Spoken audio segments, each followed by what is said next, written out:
Hi, this is Ree. Good morning. Hi, this is Jenny. Pleasure to speak with you this morning. Thank you. Thanks for having me. Thank you so much for taking the time to speak with me this morning. I'm a big fan. I must admit. I think a lot of what you do is so relatable, and it's just wonderful to be able to speak with you this morning. Thank you. That's so sweet. I appreciate it. Thanks for having me. So we'll kick things off, and my first question is kind of a fun one. I like to follow a food calendar, and according to the calendar, today, December 7th, is National Cotton Candy Day. And I know you always have fun uses for things in your kitchen. Can you recommend anything fun to do with candy floss this season? Oh, that's so funny. What a strange time of year to be Cotton Candy Day, but I'll go with it. Oh gosh, well, Christmas itself is all about treats. So, you know, giving the gift of food is really making a comeback when it comes to cookies and candies and things like that. So I like doing platters of Christmas candies and cookies and delivering them to friends and family. So I never really thought to include cotton candy.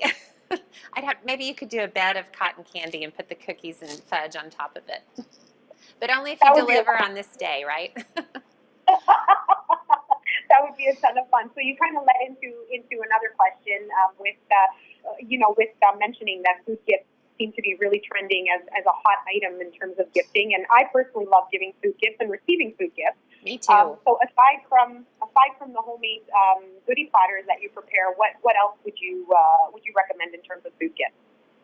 Well, I'm a huge fan of food gifts. I think the thing I like most about it is it everyone loves them. As you said, you love them, I love them.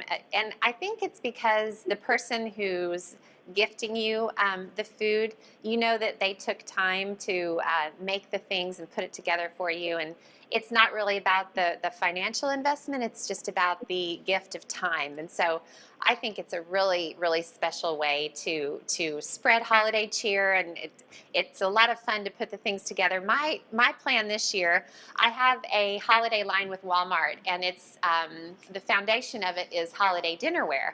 And so I'm all about mix and match patterns. So I have beautiful red check and Christmas tree plates and everything that kind of mixes and matches. And so I'm going to take a stack of the dinner plates and use those to gift cookies and candies. And then the whole point is your recipients get to keep the plate when it's all said and done.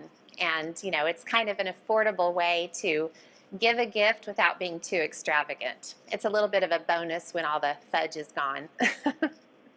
That's so true, and it's nice to have something that you can enjoy immediately, and then keep afterwards as well with the gift of the plate. So that's quite a lovely idea.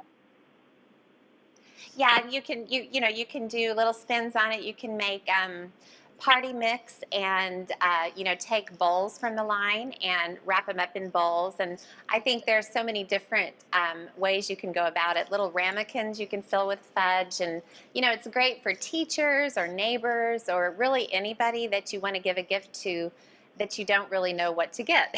It's tricky to know what to get a teacher for Christmas, and Oh yeah, absolutely. as we've both established, everybody loves the gift of food. For sure. Very So personal. yeah, it is. You know what? And again, it's like you said, you've taken the time to prepare it for someone. So there's that little extra touch. Right, exactly. And of course, speaking of time, you are a very busy woman. I mean, with cookbooks and a television series and the new store, that's so exciting.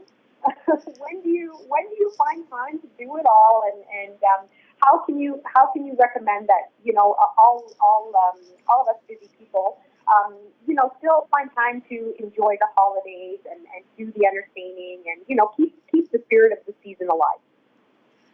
Well, I am busy, but honestly, everyone I know is busy. I'm no different from everyone I know, and we all have way too much on our plate. We all fall into bed at night, with plenty of stuff that we didn't get done.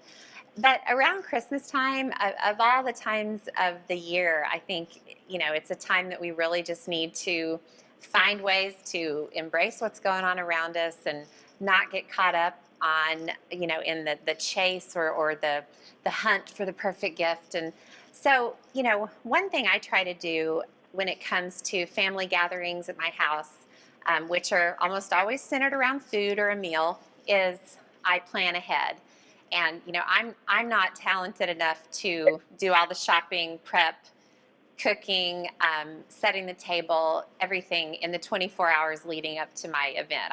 I don't have the skills for that. So, my biggest tool is to plan ahead. So I do the grocery shopping a week in advance, put everything away, and then I start mapping out exactly what I can do in advance, whether it's chopping veggies, making pie crust, prepping the side dishes, putting everything in the fridge, setting the table. Big trick is to do that a day or two before your big dinner.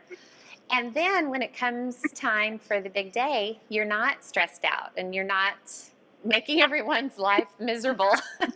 Because I don't want my kids to have memories of me being a stressed out host around the holidays. I want them to have memories of having fun. And if everything doesn't turn out perfect, nobody cares as long as everybody's laughing and smiling. So, one big tool in my arsenal is planning ahead.